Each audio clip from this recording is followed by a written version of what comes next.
গরিবী, আপনার অভাব অনটন দূর করে দিবেন, তাহলে কি সেই আমল আপনারা করবেন? ইনশাআল্লাহ আমিও করব। পৃথিবীর একটা ছোট জাহান্নাম, নিজের হোক অথবা পরিবারের হোক অথবা প্রয়োজনীয়তার কারণে হোক, আমরা পৃথিবীতে যত গুনাহ করি, খাবার জন্য, আপনজনদের জন্য, ভবিষ্যতের জন্য, এই তো নাকি অভাব অনটন দুঃখ দুর্দশা। তো আল্লাহ তাআলা ওয়াদা করেছেন এমন একটা আমল, যেই আমল করলে আল্লাহ তাআলা নিজে ওয়াদা করেছেন আপনার এই দরিদ্রতা, আপনার এই ক্ষুধামন্দা, আপনার যে অভাবী মনোভাব এবং আপনার যত অভাব আছে, আল্লাহ তাআলা তা ইউযহিবুল্লাহু, আল্লাহ তাআলা ছিনিয়ে নিয়ে যাবে। হাদিসে এসেছে। আলহামদুলিল্লাহ, ইনশাল্লাহ সে আমল করব। আপনারা না করলে ইনশাল্লাহ বলেন না, বলেন রে ভাই ইনশাআল্লাহ। তো বক্তাদের বক্তৃতার সবচাইতে খারাপ প্রভাব হচ্ছে এটা, সবাই বলুন ইনশাআল্লাহ, তখন বলবেন। চিন্তা করা যায়, আল্লাহ তাআলা ওয়াদা দিয়েছেন, তাও আল্লাহ তাআলা বলেছেন, আল্লাহ তাআলা আপনার এই দারিদ্রতা, অভাব অনটন, আপনার কত কোটি শত কোটি টাকা দরকার নাকি এরকম হাজার পৃথিবী আপনার হীরা দরকার, সোনা দরকার, সোনার খুব দাম না? সমস্ত হাজার কোটি এরকম সোনার, ও যে যেই সুপারনোভাগুলো হচ্ছে, হাজার হাজার কোটি সুপারনোভা হচ্ছে, সোনার ঝড় বয়ে আসে। আমাদের এই পৃথিবীতেও তো সোনা ছিল না, সুপারনোভা ব্লাস্ট ফরনের মাধ্যমে আসছে বা যেভাবে হোক আসছে। তো সোনার, হীরার, চাঁদির কত কি, আমরা তো চাঁদও খুঁড়তে যাচ্ছি, মঙ্গল গ্রহ খুঁড়তে যাচ্ছি, সোনা রূপা হীরা চাঁদি এগুলো। গতকালকেও ভূমিকম্পও হয়েছে, ইজা জুলজিলাতিল আরদু জিলজালাহা। তো এই ভূমিকম্প হতে হবে না, কিয়ামতের আগে জমিনের সকল সম্পদ আল্লাহ তাআলা বলেছেন উগলিয়ে দিবেন, উদ্গ্রীয়ণ করবেন, জমিন ভূমি করে দিবে। এই হীরা চাঁদি রূপা জমিনের নিচ থেকে একাই চলে আসবে, 7 কিলোমিটার নিচে যে আপনাকে হীরা চাঁদি খুঁজতে হবে না, তখন আর কোনো কাজে লাগবে না। সম্মানিত দিনী ভাই, আপনার কি প্রয়োজন আল্লাহ তাআলা সেটা দেবেন। এমনকি আপনার হঠাৎ মৃত্যু বলতে আমরা যেটা বোঝানোর চেষ্টা করি খারাপ মৃত্যু, যদিও বা অপমৃত্যু বলে বা অকালে মৃত্যু বলে কোনো কাল নেই পৃথিবীতে। আজকে আপনাদের সাথে গল্প করব, গল্প করার মতো। আগেই বললাম প্রশ্ন উত্তরে আজকের খুতবাটা, শুধু কোরআন হাদিস বলবো ইনশাআল্লাহ আমরা একটু পরেই। দেখি আপনারা তো অনেক দেরি করে করলেন। আমাদের বড় ভাইরা, এই যে সাভারে একজন ভাই খুতবা দিতে আসছে, 12টা 5-এ উঠেছে, 12টা 5-এ খুতবা দিতে উঠেছে। তার মনে হয় সলাত ততক্ষণ শেষ, বাড়িতে আর একটু পরে যেয়ে ঘুমিয়ে পড়বে। তো আপনারা দূর থেকে এসেছেন, এটা আপনাদেরও দোষ না। আমরা এখানে স্থানীয়ভাবে সংখ্যাগরিষ্ঠ নয়, বিভিন্ন এলাকা থেকে আসি, তো আলহামদুলিল্লাহ আমরা এতটুকুন বুঝি। সম্মানিত দিনী ভাই, কোরআন হাদিস বলার আগে আপনাদেরকে আমি বুঝাতে চাচ্ছি, আজকের খুতবাটা যদি কাউকে বলা যায় যে হাজার কোটি টাকা দিয়ে কিনে নিতে, তাহলে সে তাই কিনবে যদি তার ঈমান থাকে। টাকা আপনাকে শান্তি এনে দিতে পারে না। গতকালকের আগের দিনে একটা কাহিনী, আমাদের এই ঢাকাতেই খুব বিখ্যাত একটা ক্যান্সার হাসপাতাল আছে, সেখানে টাকার বস্তা বা টাকার একটা বড় ব্যাগ থেকে গোটা ফ্লোর টাকা ছিটিয়ে দিয়ে চলে গেছে। এটা আমি দেখলাম, সত্য মিথ্যা নির্ণয় করতে পারিনি, ঘটনাটা হতে পারে। তবে এরকম আমি জানি কয়েক শত কোটি টাকার মালিক, কিন্তু সে বলে কি হলো এটা, আমি তো মারা যাচ্ছি, সামান্য একটা খেতেও পারে না। একটু পেট ভরে যে খাবে, সেই খাওয়াটা আল্লাহ তাআলা তার বন্ধ করে দিয়েছে। বুঝতে পারলেন? খাওয়াই যাবে না, খাওয়ার সাথে সাথে মারা যাবে। কি হয়েছে? এত ভয়ঙ্কর ডায়াবেটিক্স 32-33 চলে গিয়েছে, একটু খেলেই মনে করেন বাস্ট হয়ে মারা যাবে, খাওয়া যাবে না। কয়েকশো কোটি টাকার মালিক, এত শত কোটি টাকার মালিক হয়ে আপনার যেটা খেতে মন চাচ্ছে সেটা আপনি খেতে পারলেন না, মনে করছেন বিশাল বড় আপনি সফলতা পেয়েছেন এই পৃথিবীতে। না, বোঝার চেষ্টা করুন। আপনাকে যদি আমি বলি যে আল্লাহ তাআলা ওয়াদা করেছেন আপনার হঠাৎ মৃত্যুকে থামিয়ে দেবে, মৃত্যু নির্দিষ্ট, কিন্তু খারাপ মৃত্যু, এই যে প্যান্ডামিক বা এই যে করোনা ভাইরাস, হঠাৎ করে এমন এক মৃত্যু হয়ে গেল অপ্রত্যাশিতভাবে, অথবা ইমানহীন মৃত্যু হয়ে গেল। সমস্ত পৃথিবীর সব কিছুর বিনিময়ে, সমস্ত পৃথিবীর ভালো কাজ, সমস্ত পৃথিবীর বিজ্ঞান, সমস্ত পৃথিবীর জ্ঞান আর বিনিময় ইমানহীন মৃত্যু, ফলাফল জাহান্নাম। এটা কি সফলতা? না। আমি উদাহরণ দিতে বলি, টমাস আলফা এডিসনে যে গোটা পৃথিবীকে আলো জ্বালিয়েছে, এখন স্যাটেলাইট থেকে দেখা যায় the present world never sleep, present world never sleep, never sleep. তাহলে বর্তমান বিশ্ব কখনো ঘুমায় না, দিনরাত 24 ঘন্টা আলো জ্বালিয়ে থাকে। স্যাটেলাইট থেকে দেখা যায় গোটা পৃথিবী, এক পাশে সূর্যের আলো আর এক পাশে আলো, কৃত্রিম আলো। তো সেই যে এই আলো জ্বালিয়ে গোটা পৃথিবীকে আলোকিত করলো, আমাদের বিশ্বাস অনুযায়ী, ইসলাম ধর্মের বিশ্বাস অনুযায়ী যদি কাফের অবস্থায় মারা যায় তাহলে সে চিরস্থায়ী জাহান্নাম। এবং উকিদা, যে আগুনকে এত বেশি তাপ দেওয়া হলো, ইস্তাদ্দাত সাউদা, আগুন কালো হয়ে গেল। জাহান্নামের আগুন হচ্ছে কালো। সমস্ত পৃথিবীকে আলোকিত করার পরে সে জাহান্নামের আগুনে, কালো আগুনে গেল। এটা কি সফলতা? সমস্ত পৃথিবীর বিনিময়ে আপনি হঠাৎ মৃত্যুবরণ করলেন অপ্রত্যাশিতভাবে, আপনি অপমৃত্যু হলো, অকালে মারা গেলেন। যদিও বা আমি আগেই বলেছি অপমৃত্যু, অকালে মৃত্যু বলে কিছু নেই, কিন্তু আপনি ঈমানহীন মারা গেলেন, অথবা আপনি এমন বিপদে পড়লেন।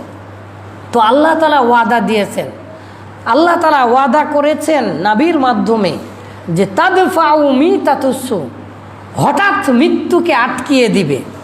সুবহানাল্লাহ। পরে বাড়িতে যেয়ে বলেন এখন একটু ধার দিয়া যান, আমার কাছে একটু ঋণ করে যান, যে বাকি নিচ্ছেন, যে ওস্তাদজি আমি বাকি রাখলাম, বাড়িতে যা খাবো, অথবা আপনাদের জন্য যে খাবারের আয়োজন চলছে, খাবারের পরে তারপরে বসে থেকে ওই যে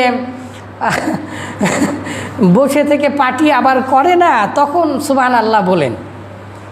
চিন্তা করা যায় আপনার মৃত্যুকে আটকিয়ে দিবে এমন একটা আমলের কথা বলতে যাচ্ছি, আর আপনি সুবহানাল্লাহ বলবেন না? আরো জোরে বলেন সুবহানাল্লাহ। শেষ পর্যন্ত আজহারিকেও বলতে শুনলাম আজকে সকালবেলা, আরো ধীরে বলুন সুবহানাল্লাহ। তো বাঙালিরা সবাই জোরে বললা উঠলো সুবহানাল্লাহ। আমার সাথে যে আমাদের মসজিদের সেবক ছিলেন, যে ওই ইয়া ভাই ছিলেন, আঙ্কেল ছিলেন, সকালবেলা, এই সকালবেলা আপনাদের পাশে যাওয়ার সময়, না সরি আমার ভুল হয়ে গেল, সাইদি সাহেবের ওয়াজ শুনছিলাম তখন। তো সম্মানিত দিনী ভাই, ওয়াজ করে আপনার ব্রেন ওয়াশ করতে আসেনি, শিক্ষা দিতে এসেছে। আর বলেন তো আল্লাহ তাআলার শিক্ষা দেওয়ার পদ্ধতির মধ্যে একটা পদ্ধতি কি? আল্লাহ অনেকভাবে শিক্ষা দিয়েছেন। 1 নাম্বার পদ্ধতি এবং শ্রেষ্ঠ পদ্ধতি আমার বিবেচনায় আল্লাহ তাআলার, সেটা হচ্ছে আল্লাহ তাআলা প্রশ্ন করে তার উত্তর বলে দিয়েছেন। তো আমি আপনাদেরকে আল্লাহর পদ্ধতি প্রয়োগ করছি, আল্লাহ এবং কোরআনের কথা বলছি, আর এমন এমন কথা বলছি এই পৃথিবীতে গুনাহ হওয়ার একমাত্র কারণ রিজিক। আপনার ছোট্ট এই পৃথিবীর জাহান্নাম পেট, এটা আল্লাহ ভরিয়ে দিবেন, আল্লাহ ওয়াদা করেছেন। আপনারা সুবহানাল্লাহ বলছেন না, আমার কাছে বাকি রাখছে। তারপরে বললাম যে আপনার মৃত্যু, পৃথিবীর সকল যারই জীবন আছে, শুধু আমি আপনি না, কেউ এই পৃথিবী থেকে যেতে চায় না, শুধুমাত্র নবী রাসূলেরা। তাও তাদের কাছ থেকে আবার অনুমতি নাই যে আপনি কি এখন মারা যাবেন। তারা নবী রাসূল, তারা এই পৃথিবীর সব কিছুর চাইতে আল্লাহর দিদারকে বেশি ভালোবাসে। এই জন্য তারা সবসময় আল্লাহকে, তারপরেও এমনি পড়েছি জানি না, যা আজরাইল বা মালাকুল মাউতকে মুসা আলাইহিস সালাম থাপ্পড় মেরে দিয়েছিলেন, এরকম কাহিনী পড়েছি। সম্মানিত দিনী ভাই, পৃথিবীর কেউ মারা যেতে চায় না।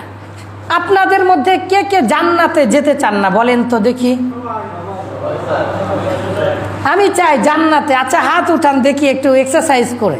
এটাও তো একটা মানে খারাপ আমি বলবো না, কিন্তু এক্সারসাইজিং ওয়াজ এর নাম দিয়েছি আমি। ওয়াজ করতে এসে আপনাদের কাছ থেকে একটু এক্সারসাইজ করে নাই, এই রকম বক্তা হয়ে গেছে। এত হাজার হাজার বক্তা আর ভাল লাগে না। পড়া ইসলামিক সেন্টার, আপনি হাতে কলমে যেটা শিখবেন সেটা শুধু শুনে শুনে শিখবেন না। শিক্ষা করার মাধ্যম চারটা, এগুলো আমি বলবো না, আজকের বিষয়টা শেষ করে, সময় সংক্ষিপ্ত তো। আচ্ছা, তো শোনা একটা মাধ্যম, কিন্তু এটা পারফেক্ট অ্যান্ড কমপ্লিট মাধ্যম নয়, ঠিক আছে? এই জন্য আমাদেরকে শিখতে হবে। তো ঠিক আছে, আবার হাত উঠায়, আমরা সবাই জান্নাতে যেতে চাই। আল্লাহ আমিন। আল্লাহ আপনি আমাদেরকে কবুল করুন। কিন্তু কেবারে মারা যেতে চান কে কে দেখি হাত উঠান তো। তো আমি যতই খারাপ হোক, পৃথিবীর সর্বশ্রেষ্ঠ খারাপ মানুষ, হ্যাঁ, বুশকে মনে করেন না বিন লাদেনকে মনে করেন? কাকে মনে করেন? আমাকেই মনে করেন। আমি আপনাকে অভিশাপ দিচ্ছি, আমার কথা আল্লাহ তাআলা অবশ্যই শুনবেন। আপনি মারা যাবেন একদিন, মারা যাবেন না? পৃথিবীর সবচেয়ে খারাপ মানুষ যদি বদ দোয়া বা বর দোয়া দেয় যেই তুই মারা যাবি, তাহলে আপনি মারা যাবেন না? হ্যাঁ, বর দোয়া দিলেও মারা যাবে, না দিলেও মারা যাবে। আপনি মারা যাবেনই, আপনি মারা যাবেনই, কোনো সন্দেহ নাই। কিন্তু এই পৃথিবীর কেউ মারা যেতে চাইবে না, হাদিসের কথা। হাদিস বলার সময় নেই, আমি বিষয়কে খুব গুটিয়ে নিয়ে আসতেছি, একটু মনোযোগ দিবেন। আল্লাহর কসম, না হলেও তো 50টার বেশি কোরআন হাদিসের আয়াত আছে। শুধু যদি হাদিসই বলতাম আর কোরআনের অনুবাদও করতাম, হাদিস বলতাম, তাও সময় শেষ করতে পারবো না। তাই আমি চাচ্ছি অল্প কথায় আপনাদেরকে বোঝাতে, এই জন্য কথাটা গুটিয়ে নিয়ে আসি। গুটিয়ে নেওয়া বুঝেন এতই সহজ না। আল্লাহ তাআলাও আশ-শামসু ওয়াল কমারু মুকাওয়ারানি আর মুসাওয়ারান, আল্লাহ তাআলা কিয়ামতের দিনে সূর্য এবং চন্দ্রকে এই যে হাতে গুটিয়ে নিয়ে নিক্ষেপ করবেন জাহান্নামের মধ্যে। সহিহ হাদিস। তো হাসান বসরি নাম শুনেছেন না? হাসান বসরি আবু হুরায়রাকে বললেন, হে আবু হুরায়রা, তো সূর্য এবং চন্দ্রের কি দোষ?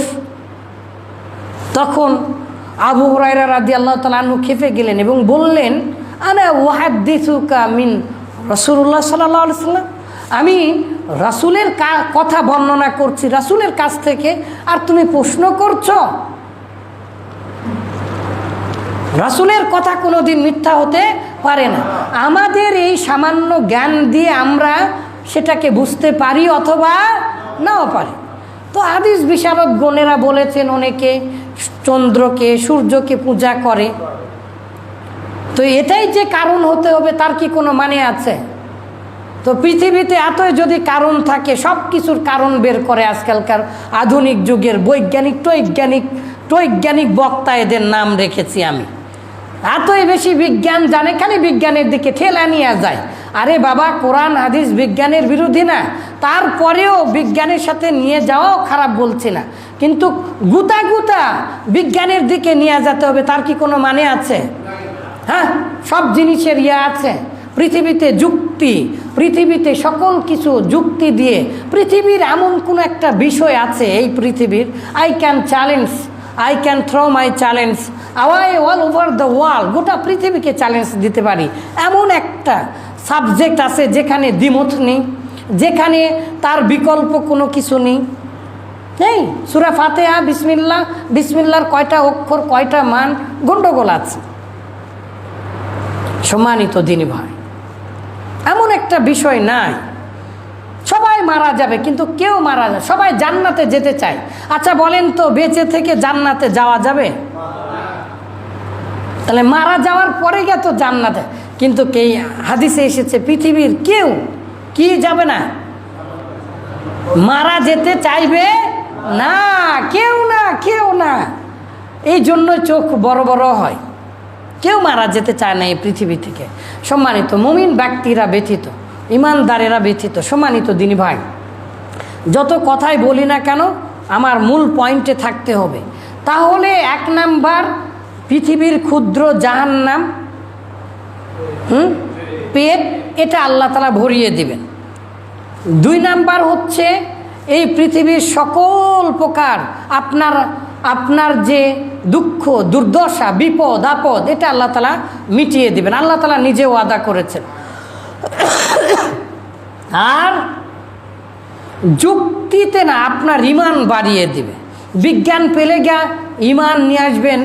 আর একদিন ছোট্টবেলা, তখন অনেক ছোট, গাইবান্ধা থেকে আসতেছিলাম ঈদের নামাজ পড়িয়ে, তখন একজন প্রশ্ন করেছিলেন যে আপনি নামাজ পড়ালেন না পড়লেন? তো আমি পড়া থুয়ে আসলাম, বললাম যে ঈদের নামাজ পড়ালাম। বলছে আপনি যদি নামাজ পড়ান তাহলে আপনার নামাজ কখন পড়লেন? তো আমি তো অবাক হয়ে গেলাম, কি উত্তর দেব? ছোট্ট মানুষ, সেই সময় আবার জঙ্গিদেরকে ধরাধরি হতো। তখন আমার কেবল মুছ ওঠে। আমার মনে আছে 2006 সালের কাহিনী সম্ভবত, অনেক ছোট, তবে একটু একটু মুছ উঠার মতো ভাব, ছোট্ট মানুষ আর কি। তো হয়তোবা মস্করা করে অথবা ভালোবেসেই বলছিলেন তিনি। তো আমার প্রথমে ব্যাক চেক করছিল। তো আমি বললাম ব্যাক চেক করছেন কেন? বলছে তোমাকে দেখে হুজুর হুজুর মনে হচ্ছে। তো অথবা 2-3টা দাড়িও উঠেছিল এরকমভাবে। তো আমি তখন বললাম, তো ছাগলেরও তো দাড়ি আছে, যান ছাগলকে যা চেক করে। তো একটু হলেও ইমপ্রেসড হয়েছে। তারপরে মানে একটু কিছুক্ষণ পরে মজা করতে করতে বলছিল যে আপনি যে নামাজ পড়া থুয়ে আসলেন, তো আপনার নামাজ কে পড়ালো? তো কি বলবো, ইনস্ট্যান্টলি আবার হঠাৎ করে মনে পড়ে গেল যে দেখি আপনার টিকিটটা দেখি, আপনি সবার টিকিট নিচ্ছেন। তো বলছে আমি টিটি, আমার টিকিট লাগে না। তো আমি বলছি আমি ইমাম, আমার নামাজ লাগে না, আমার পড়ালেই হয়ে যায়। তো খুশি হয়েছে। যাই হোক, কি যে প্রসঙ্গক্রমে বললাম আপনাদের, মানে এক একজন এক এক জায়গায় বসা দেখে উল্টাপাল্টা হয়ে যাচ্ছে। যাই হোক, আমাদের বিজ্ঞান দিয়ে সব কিছুকেই ঠেলে ঠেলে বিজ্ঞানের সাথে লাগাতে হবে না। এই যে দেখেন, মনে পড়েছে, তারপরে তিনি যে প্রশ্ন করেছেন তার উত্তর দিতে পারিনি। তিনি বললেন যে ঠিক আছে, ভালোই তো দেখি আপনি উত্তর করছেন, তো বলেন তো প্রস্রাব পায়খানা করলে ধুতে হয়, অজু করতে হয়, এটা নাইতে মানা গেল, কিন্তু বায়ু নিঃসরণ করলে বা ফাট, মানে আচ্ছা একটু শব্দটা ব্যবহার করি, অনেকে বুঝতে পারছেন, বা পিছনের রাস্তা দিয়ে বাতাস বের হলে তখন তাকে না ধুয়ে অজু করতে হয় কেন? কি উত্তর দিবেন? এই কে? এই বিজ্ঞানী, হ্যাঁ বদমাইশ কোথাকার, কি উত্তর দিবে? কি আপনি যেটাই বলেন না কেন ওটা আপনার বানানো হয়ে যাবে। প্রস্রাব পায়খানার রাস্তা দিয়ে কোনো কিছু বের হলে ওটা ধুতে হবে না। 1 নাম্বার প্রস্রাব, 2 নাম্বার পায়খানা করলে ওটা পরিষ্কার করার পরে তো অজু করতে হয় নাকি? আর পাদার পরে আপনি কি করবেন?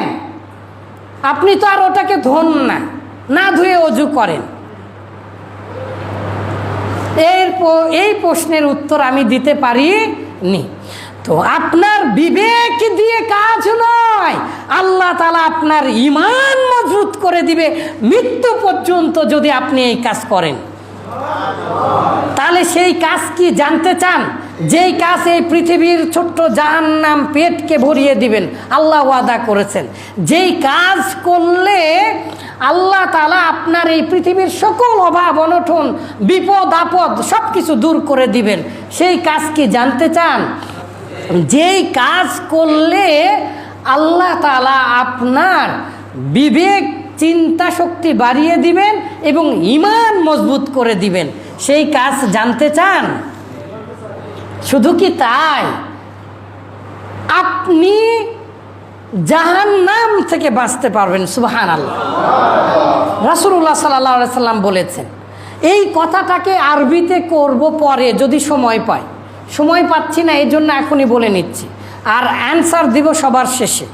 এই যে আবার যে জাহান্নাম থেকে বাঁচা যায় যেই কাজ করলে, এই রকম একটা কাজ। শুধু কি জাহান্নাম, আপনি আপনার কবর, আপনার মৃত্যুকে যেমন আটকিয়ে দিবে, ঠিক আপনার কবরের আযাবকে আটকিয়ে দিবে, এই রকম একটা ক্ষমতাধর আমল। আপনারা কি জানতে চান? ইনশাআল্লাহ সারা একদিন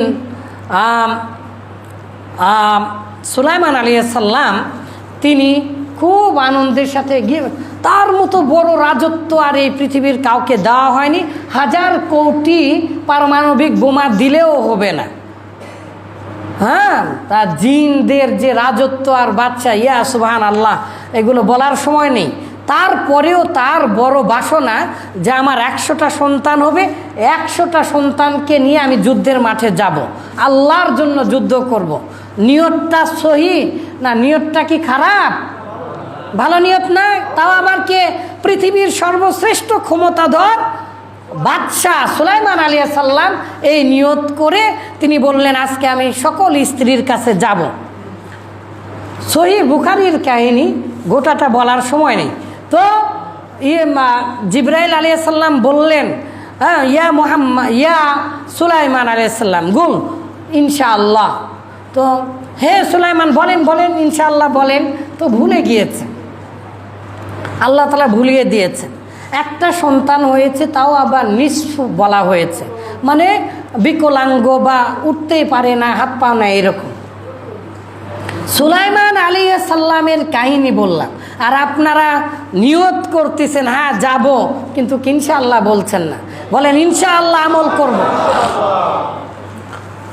শুধু তাই নয়, আপনার এই আমলের কারণে আল্লাহ এমনটি না করুন, আমাদের পিতামাতা, আপনজন, আত্মীয় স্বজন, তাদের কবরের আযাব যদি হয়, আল্লাহ তাআলা তাদের কবরের আযাব মাফ করে দিবেন। আমাদের পিতামাতার যদি, আমাদের পিতামাতা আল্লাহ না করুন, হে আল্লাহ তাদেরকে আপনি সবাইকে জান্নাতবাসী করুন। আমাদের আত্মীয় স্বজন, এগানা বেগানা, পাড়া প্রতিবেশী, দাদা দাদি, তাদের বাবা, যারা আছে, যারা ইমানের হালতে মারা গিয়েছেন, আল্লাহ তাদেরকে আপনি ক্ষমা করে দিয়ে তাদেরকে জান্নাতুল ফিরদাউস দান করুন। আল্লাহুম্মা। যদি কারো পিতা মাতা জান্নাতে না যায়, জাহান্নামে যায়, বা কবরে আযাব হয়, বা জাহান্নামী হয়, ইনশাআল্লাহ মহান আল্লাহ তাআলার কোরআন হাদিস অনুপাতে ঘোষণা দিচ্ছি, আপনার এই বরকতের যে আমল আমি এখন বলবো, সেই আমলের বিনিময়ে আপনার মৃত আপনজন জাহান্নামী হলেও তারা ইনশাআল্লাহ জান্নাতে যাবে। আচ্ছা, আমি যদি আপনাকে একটা দলিল দিয়ে বলি যে এই জমিটা আপনার, এই জমি আপনার নামে লিখে দিলাম, তাহলে আপনার কাছে বিশ্বাস হবে, আপনার তখন মনে হবে যে না, এই জমির দলিল মালিক আমি।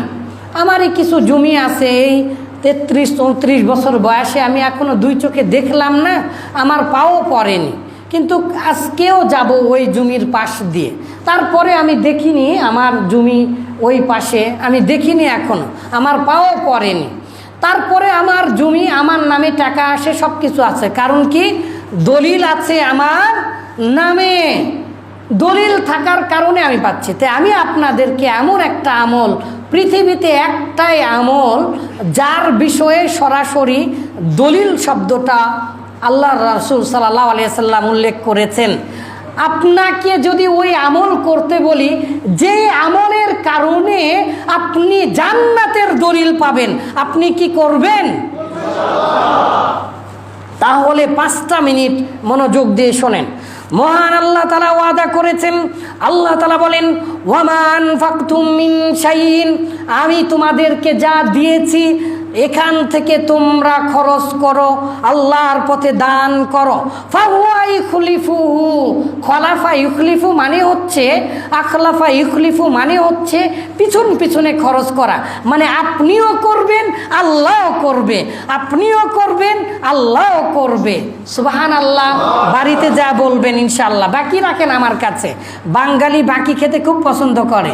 ফাহুয়া ইখলিফুহু, মহান আল্লাহ তাআলা বললেন যে তুমি খরচ করার পরই নয়, তুমি খরচ করবে, আল্লাহ তোমার খরচ করবে। মহানবী সাল্লাল্লাহু আলাইহি সাল্লাম বলেছেন ফিল হাদিসিল কুদসি, ইয়া ইবনা আদম, আল্লাহ তাআলা আদমদেরকে ডেকে বলেন, হে আদম সন্তান, উনফিক আনফিক, হে আদম সন্তান তোমরা আল্লাহর পথে খরচ করো। উনফিক আলাইক, আমিও তোমাদের জন্য খরচ করব। অপর এক হাদিসে এসেছে, আপনি যদি 1 বিঘত আসেন তাহলে আল্লাহ তাআলা আগে আসবে, আল্লাহ তাআলা সবসময় অগ্র থাকে। তার মানে আপনি খরচ করার সাথে সাথে, আপনি আল্লাহর পথে ব্যয় করার সাথে সাথে আল্লাহ তাআলা আপনার দায়িত্ব নিয়ে নেবেন। মহানবী সাল্লাল্লাহু আলাইহি সাল্লামের মাধ্যমে আল্লাহ তাআলা বলেন, আল্লাহ তাআলা কোরআনে বলেছেন, ইয়া আইয়ুহাল্লাযীনা, আচ্ছা আমি কম বলি, পৃথিবীতে একটাই আমল আছে যেটা মানুষকে দেখিয়ে, ভালো উদ্দেশ্যে দেখিয়ে করা যায়, তার নাম হচ্ছে দান করা। বহুমুখী দান আছে, কোন দান আবার সর্বশ্রেষ্ঠ উত্তম সেটা আমি পরে বলবো, পরে বলার চেষ্টা করছি। আর সিররান ওয়া আলানিয়াতান, গোপনে প্রকাশ্যে, লাইলান ওয়া নাহারান, দিনে রাত্রি 24 ঘন্টায়। পৃথিবীতে যে আমল করতে যে রাসূলুল্লাহ সাল্লাল্লাহু আলাইহি সাল্লাম ঘরের কোনায় কোনায় খুঁজেছেন, তিনি চঞ্চল হয়ে যেতেন। রমজান মাস আসলে তিনি বাড়ির সব কিছু দান করে দিতেন। মহানবী সাল্লাল্লাহু আলাইহি সাল্লাম, মহানবী সাল্লাল্লাহু আলাইহি সাল্লামের বাড়িতে 2 মাস হয়ে গিয়েছে, বুখারীর হাদিস, আগুন জ্বলে নাই, 2-1টা খেজুর পেলে, হাদিয়া পেলে, কেউ কিছু দিলে সেগুলো তারা খেতেন। মহানবী সাল্লাল্লাহু আলাইহি সাল্লাম একদিন এসে সকল স্ত্রীদের কাছে যে বললেন, তোমার কাছে কোনো হালমিন তামারিন, তোমার কাছে কি তামার আছে? তামার আছে। তোমার কাছে কি কিছু খাবার আছে? কোনো স্ত্রীর ঘরেই কিছু পাওয়া গেল না। মহানবী সাল্লাল্লাহু আলাইহি সাল্লামের ঘরে খাবার মতো কোনো জিনিসই পাওয়া গেল না। তাই মাঠের মধ্যে এসে বা মসজিদে নববীতে এসে রাসূলুল্লাহ সাল্লাল্লাহু আলাইহি সাল্লাম বললেন, ফাইদান ওয়া আনা সাইম, আচ্ছা তাহলে আমি সিয়াম আছি। ভালো বাংলায় না, গ্রাম্য ভাষায় এই হাদিসের অনুবাদ করলে এরকমভাবেও করা যেতে পারে যে ঠেলায় পড়ে এখন বলছি আমি কিছুই নাই, এখন না খায় থাকা, অতএব এই না খাওয়াটা আল্লাহর জন্য, এইরকমভাবে কিছুই নেই, খাবার কিছুই নেই। সেই মহানবী সাল্লাল্লাহু আলাইহি সাল্লামের ঘরে একদিন এটাও বুখারীর হাদিস, একজন মহিলা এসে রাসূলুল্লাহ সাল্লাল্লাহু আলাইহি সাল্লামের স্ত্রী আমাদের মা আয়েশা রাদিয়াল্লাহু তাআলা আনহার কাছে ভিক্ষা চাইলেন। তিনি ঘর খুঁজে একমাত্র খেজুর যেটা রাসূলুল্লাহ সাল্লাল্লাহু আলাইহি সাল্লামের জন্য রেখেছিলেন সেটা তিনি আবার দিয়ে দিলেন। তিনি বললেন, আমার ঘর থেকে, রাসূলের ঘর থেকে কেউ খালি হাতে যায় না। তিনি একটি খেজুর দিয়ে দিলেন। তার পাশে আবার 2টা মেয়ে ছিল, ছোট্ট ছোট্ট বালিকা, তার মেয়ে ছিল। ওই ফকিন্নি বলা তো ঠিক না, ওই মহিলা ভিক্ষুক, তিনি আবার ওই একটা খেজুরকে 2 ভাগ করে 2 পাশে দিয়ে দিলেন। সুবহানাল্লাহ বলবেন না? আমাদের মায়েরা কত দয়ালু ছিলেন, চিন্তা করতে পারেন, চিন্তা করা যায়। সুবহান আল্লাহ বিহামদি সুবহান আল্লাহ আজিম, তাদের মন কত বড়, আল্লাহ তাআলা কেন তাদেরটা কবুল করবেন না? আর ওই ভিখারিনী তিনি আবার ওই একটা খেজুর পেয়ে নিজে না খেয়ে তার দুই পাশে দুই সন্তানকে দিয়ে দিলেন ভাগ করে। সম্মানিত দিনী ভাই, রাসূলুল্লাহ সাল্লাল্লাহু আলাইহি সাল্লামের যুগে প্রথম অবস্থায় কিছুই খাবার থাকতো না, তাই আমাদের আবু হুরায়রা রাদিয়াল্লাহু তাআলা আনহু আবার বিলাল রাদিয়াল্লাহু তাআলা আনহু তারা মসজিদেরই এক কোনায় বসে থাকতেন, কেউ কিছু হাদিয়া দিলে ওটা সবাই মিলে খেতেন। তো বিলাল রাদিয়াল্লাহু তাআলা আনহু, এই যে আমার দিকে তাকান, বিলাল রাদিয়াল্লাহু তাআলা আনহু সামান্য একজন হাদিয়া দিয়েছেন, সেই হাদিয়া সাদাকা না, হাদিয়া সাদাকা মানে দান। আর এমনি আপনাকে আমি কোনো কিছু তা পুরস্কার দিলাম বা হাদিয়া দিলাম ভালোবেসে, এটাকে দান বলা হয় না, এটা ভালোবাসা, গিফট। গিফট বললে ভালো বুঝবেন। এই যে দেখেন, সেই হাদিয়ার খেজুর থেকে সামান্য একটু খেজুর এইরকমভাবে মুড়িয়ে রেখেছে। একদিন পর হোক বা 2 দিন পরে হোক, রাসূলুল্লাহ সাল্লাল্লাহু আলাইহি সাল্লাম যখন এসেছেন তখন ওই খেজুরটা বিলাল রাদিয়াল্লাহু তাআলা আনহু তিনি বের করে রাসূলের সামনে নিয়ে যেয়ে দিয়েছেন। আমি আপনাকে ভালোবাসি। রাসূলকে কে না ভালোবাসে? বিলাল রাদিয়াল্লাহু তাআলা আনহু ভালোবেসে যখন খেজুরটা সামনে উপস্থাপন করেছেন, তখন বিলাল রাদিয়াল্লাহু তাআলা আনহুকে ধমক দিয়ে রাসূলুল্লাহ সাল্লাল্লাহু আলাইহি সাল্লাম বললেন, হে বিলাল, তুমি কি আল্লাহর এই জমিনকে ছোট মনে করেছ? তুমি রিজিককে বন্দি করে রেখেছ। চিন্তা করা যায়, তুমি সঞ্চয় করে রেখেছ রিজিককে। আপনার ব্যাংক ব্যালেন্সে কত টাকা আছে, আল্লাহর কাছে কি জবাব দিবেন? একবার চিন্তা করে দেখবেন। রাসূলুল্লাহ সাল্লাল্লাহু আলাইহি সাল্লাম বিলালকে ধমক দিয়ে বলছেন, তুমি সেটা শেষ করে ফেলোনি কেন? তুমি সেটা খেয়ে শেষ করনি কেন? বা সাদাকার দান হাদিয়ার জিনিস তুমি সেটা হাদিয়া দাওনি কেন? আমার জন্য তুমি এই কয়েকদিন রেখে দিয়েছ। ব্যাংকে টাকা রাখা বা এটাকে সঞ্চয় করা খারাপ বলছি না, কিন্তু আপনার যদি ওই পরিমাণ ঈমান থাকে তাহলে আপনি বুঝবেন। মহানবী সাল্লাল্লাহু আলাইহি সাল্লামের মাধ্যমে আল্লাহ তাআলা বলেছেন, শোনো, পৃথিবীতে মারা যাবার পরে সর্বপ্রথম এই আবার যে জীবন চাবি, আমরা জানি না আফসোস করব কিন্তু তুরবাহায়, আমরা যদি মাটি হয়ে যেতাম, বহু ধরনের আফসোস, 22 ধরনের আফসোস করবে মানুষেরা মারা যাবার পরে। তো এক আয়াতে আল্লাহ তাআলা বলেছেন যে মানুষেরা মারা যাবার পরে সর্বপ্রথম কি বলবে জানেন?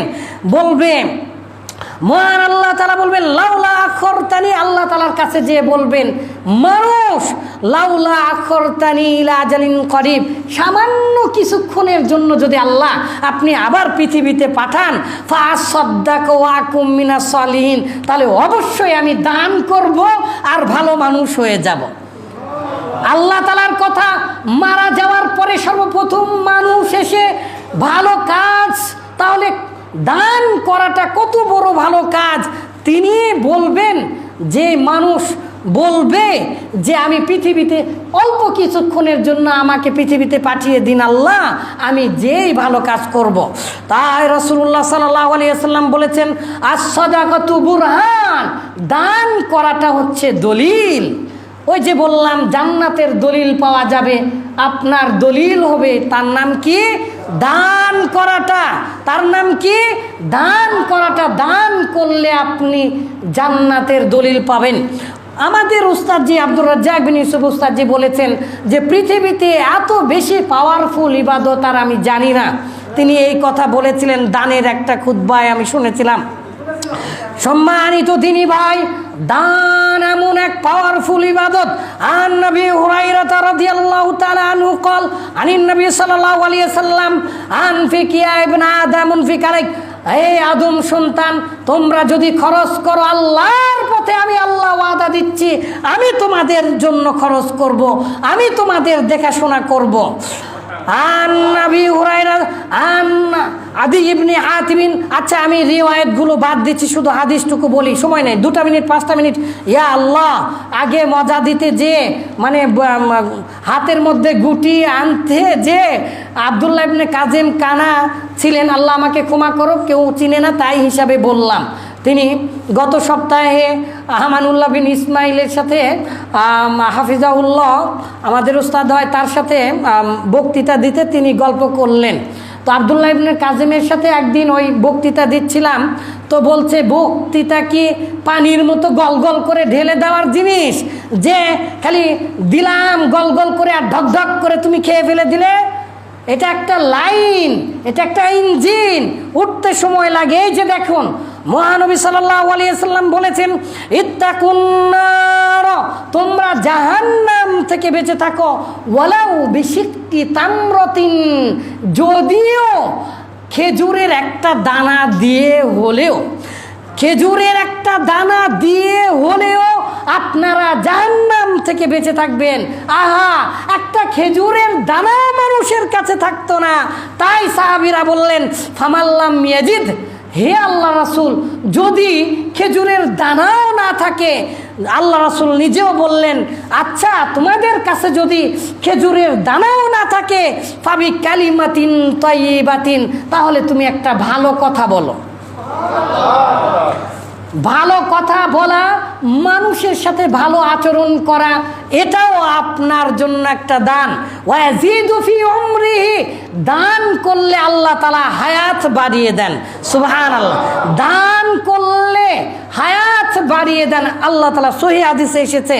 শুধু তাই নয়, ইন্নাস সাদাকাতা তুদফিউ গাযাবা রাব্বি, দান করা মাত্রই আল্লাহ যদি আপনার উপরে রাগ করেন, আল্লাহ খুশি হয়ে যান। তুদফাউ গাযাবা রাব্বি, তুদফাউ মানে পানি ছিটিয়ে আগুনকে নিভিয়ে দেয় না। যতই আগুন লাগুক, ডাক করে আপনি সমস্ত পানি ঢেলে দিলেন আর আগুন উধাও হয়ে গেল, ঠিক তেমনি তুদফাউ মিটিয়ে দেয়, নিভিয়ে দেয় আল্লাহ তাআলার রাগকে। মহানবী সাল্লাল্লাহু আলাইহি ওয়াসাল্লাম আল্লাহ তাআলার রাগকে মিটিয়ে, ওয়া তাদফাউ মিতাতুস সুআর, অপমৃত্যু বা অকাল মৃত্যু বা খারাপ মৃত্যুকে আটকিয়ে দিবেন। শুধু তাই নয়, ওয়াইযহিবুল্লাহু বিল ফাখরা ওয়াল কিবরা, যে আল্লাহ তাআলা তার মনের অহংকার দূর করে দিবেন। বলেন তো, মানুষেরা দান করে অহংকার করে, জানেন? আমি 1 কোটি 2 কোটি টাকা দিলাম, মানে দ্যাট ইজ সো হাইলাইট বা highlightful, delicious and so most powerful impression this, কি সেটা ডোনেশন। আমাদের একবার 3 কোটি টাকা দান করেছিল একজন মানুষ। তো পরে দেখলাম যে ওই বঙ্গবন্ধু স্যাটেলাইটটাই তার হয়ে গেছে। Hints is enough for wise, please think about this, which subject I want to refer that. Okay, no problem, just যা লাস্ট হাদিস। তারপরে কি হবে? যদি আপনি দান করেন তাহলে আল্লাহ তাআলা আপনার দারিদ্রতাকে দূর করে দিবেন। হাদিসে এসেছে ইউযহিবু বি, মানে ছিনিয়ে নিবেন, টান মেরে হঠাৎ করে ছিনিয়ে নেবেন। আর এই দানের বিনিময়ে আল্লাহ তাআলা আপনার সৎকর্মের বিনিময়ে, সদগায়ে জারিয়ার বিনিময়ে আল্লাহ তাআলা আমাদের পিতা মাতা যদি জাহান্নামীও হয়ে যায়, আমাদের বদৌলতে, আমাদের এই দান করার সর্বশ্রেষ্ঠ পাওয়ারফুল ইবাদতের কারণে আল্লাহ তাআলা আমাদের পিতা মাতাকেও ক্ষমা করে দিবেন। সুবহানাল্লাহ। শুধু তাই নয়, আমরা যদি এমন দান করে যাই যেমন মসজিদ মাদ্রাসা, তাহলে ওই মসজিদ মাদ্রাসায় একটা হরফও যদি কেউ পড়ে, আলিফ বলার সাথে সাথে সে যেমন 10 নেকি পাবে, আপনি কবরে বসে থেকে ঠিক ওই পরিমাণই সওয়াব পেয়ে যাবেন। সুবহানাল্লাহ। এই জন্য পৃথিবীর সর্বশ্রেষ্ঠ ইবাদত। আর হাদিস বলার সময় নেই, অতিরিক্ত সময় দেওয়া ঠিক নয়। সম্মানিত দিনী ভাই, তাহলে দান, দেখি আপনারা যারা এতগুলো হাদিস কোরআন শুনলেন, এত কিছু বোঝানোর চেষ্টা করলাম, দান যদি কিছু নাও থাকে, 4 আনা 8 আনা 5 পয়সা 10 পয়সা, আমাদের মা বোনেরা আর সাহাবীদের স্ত্রীরা তারা তাদের সব কিছু খুলে দিতেন। এমনকি মা আয়েশা রাদিয়াল্লাহু তাআলা আনহার কথা বলে শেষ করে দিচ্ছি, আমি যতবার রাসূলুল্লাহ সাল্লাল্লাহু আলাইহি সাল্লামের কবরের পাশে যে ওমরকে সালাম দিয়েছি, যখনই আমি ওমরের কবর জিয়ারত করেছি, ততবারই এই কাহিনী মনে পড়েছে। ওই জায়গা মূলত ওমরের না, ওমর রাদিয়াল্লাহু তাআলা আনহুর ওই জায়গা না, হঠাৎ একদিন ভোরে ওমারের পেটে খঞ্জন মেরে দিয়েছে, ওমারের লাড়ি ভুড়ি বের হয়ে আসার উপক্রম, রক্ত ফিঙ্কি দিয়ে জর্জরিয়ে পড়ছে, রক্তের বন্যায় রঞ্জিত হয়ে গিয়েছে কার্পেটগুলো বা তৎকালীন সেই জায়নামাজগুলো, সকলেই হাউমাউ করে কেঁদে উঠলেন। আহা, ওমার আর এই পৃথিবীতে থাকবে না। ওমর রাদিয়াল্লাহু তাআলা আনহু সঙ্গে সঙ্গে তার ছেলেকে ডেকে বলছেন, যাও আমার মার কাছে যে 3.5 হাত জায়গা একটু ভিক্ষা চাও, আমি আমার 2 বন্ধুর কাছে থাকতে চাই। যখন গিয়েছে আমাদের মা আয়েশাও কাঁদছিলেন, যে যখন বললেন, হে মা আপনার জায়গাটুকু চাই, আমাদের মা বললেন, আমার স্বামী মারা যাওয়ার পরে আমি আমার স্বামীর পাশেই ঘুমিয়ে থাকি, শুয়ে থাকি, এখানে হাদিস পড়ায়। 400 জন সাহাবীকে হাদিস পড়িয়েছেন আমাদের মা আয়েশা রাদিয়াল্লাহু তাআলা আনহা। তিনি তারপরে 2.5 বছর পরে যখন তার বাবা মারা গেলেন, তাকেও মাটি দেওয়া হলো। তিনি তার বাবার পাশে, স্বামীর পাশে শুয়ে থাকেন আর বলেন, আমার পৃথিবীতে কেউ নেই, সন্তান নেই, কেউ নেই, আমি মারা গেলে আমার বাবার কাছে, আমার স্বামীর কাছে, এই জায়গাতেই আমি থাকব। কিন্তু হঠাৎ করে একদিন সকালবেলা মৃত্যুর আগে ওমর রাদিয়াল্লাহু তাআলা আনহু তার 2 বন্ধুর পাশে থাকার জন্য 3.5 হাত মাটি ভিক্ষা করার জন্য তার ছেলেকে পাঠিয়েছে। আমাদের মা এভাবে কাঁদছিলেন আর বলছিলেন যে এই জায়গায় আমি থাকার নিয়ত করেছি, আমার স্বামীর পাশে, আমার ঘরে আমি থাকবো, আমি মারা গেলে এখানে আমার মাটি হবে। কিন্তু যাও, আমাদের মার ঘর থেকে, আমাদের এই নবীর ঘর থেকে পৃথিবীতে কেউ কোনোদিন খালি হাতে যায়নি। আমার এই 3.5 হাত জায়গাটুকু আমি তোমার জন্য দিয়ে দিলাম। তুমি উমারকে যে বলো যে উমারের কবর এখানেই হবে। আয়েশার কবর কোথায় আছে আমরা জানি না, আমি দেখিনি, ঘেরা আছে, কিন্তু এটাই আয়েশার কবর, এটা আমার দেখার ভাগ্য হয়নি। কিন্তু উমারের কবর এখনো জানি। দেখেন 3.5 হাত মাটি, তিনিও সেটা আল্লাহর নামে দান করে দিয়েছেন। সম্মানিত দিনী ভাই, আসুন ইসলামটাকে এমন হটকরিতার মধ্যে নয়, খুব সহজে পেয়ে গিয়েছেন তাই বোঝেন না, কিন্তু একটু কষ্ট করুন, দান করুন। দান করার সাথে সাথে দেখবেন আজকে বিকালবেলায় আপনার কাছে একটা ইবাদত ভালো লাগবে। জীবনে কোনো কিছু করেননি তো ইসলামের জন্য, কেন ভালো লাগবে? তো ঠিক আছে, স্টপ অল দিস লাইভ, ওকে। এখন আপনারাও আছেন এই মসজিদের সাথে সংশ্লিষ্ট, আলহামদুলিল্লাহ। আব্দুর রাজ্জাক ভাই, ইটালির ইমাম সাহেব, তিনি আপনাদের জন্য চেষ্টা করছেন। আপনারা যারা দূর দূরান্ত থেকে এসেছেন তারাও চেষ্টা করছে, আমি নিজেও চেষ্টা করছি এই অঞ্চলে যেন একটা বিশাল বড় মাদ্রাসা এবং বড় একটা মসজিদ করা যায়। বিশেষ করে যেটা পরে সেটা পরের কথা আগে কয়, সে আল্লাহর বান্দা নয়, আমি সেটা বলতে চাইবো না। আমরা ইনশাল্লাহ কেউ খালি হাতে যাব না। আমি এই মসজিদের জন্য 500 টাকা দিলাম, আপনাদের এখনই দিতে হবে তা বলছি না, আগেই বলেছিলাম, যদিও বা প্রকাশ্যেও দেওয়া যায়, কিন্তু আপনারা অবশ্যই কেউ খালি হাতে যাবেন না। প্রয়োজন হলে কি এটাকে বলে, ওই যে বাকি রাখা দান করা যেটা, সেটা করে যাবেন, প্রতিশ্রুতি দিয়ে যাবেন। আল্লাহ তাআলা আমাদের সেই তৌফিক দান করবেন। বারাকাল্লাহু লানা ফিকুম। আসসালামু আলাইকুম ওয়া রাহমাতুল্লাহি ওয়া বারাকাতুহু।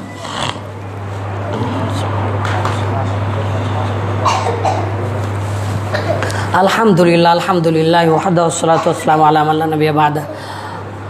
2 মিনিট বিশ্ববাসীর জন্য দোয়া করি, আপনারাও একটু আমিন বলবেন আস্তে আস্তে। আল্লাহুম্মা রযুকনা হালালান তাইয়্যিবা, আল্লাহ আপনি আমাদেরকে হালাল রিজিক দান করুন। দেখছেন প্রথম দোয়াটাই খাবার, খালি খাওয়া আর খাওয়া, খাওয়া ছাড়া পৃথিবীতে কিছু নেই। প্রথম দোয়াটাই খাওয়ারই বের হয়েছে। তবে কেন নয়, হারাম খেলে কিচ্ছু হবে না, হারাম খেলে কিছু কবুল হবে না, যত ইবাদত করেন। আল্লাহুম্মা রযুকনা হালালান তাইয়্যিবা।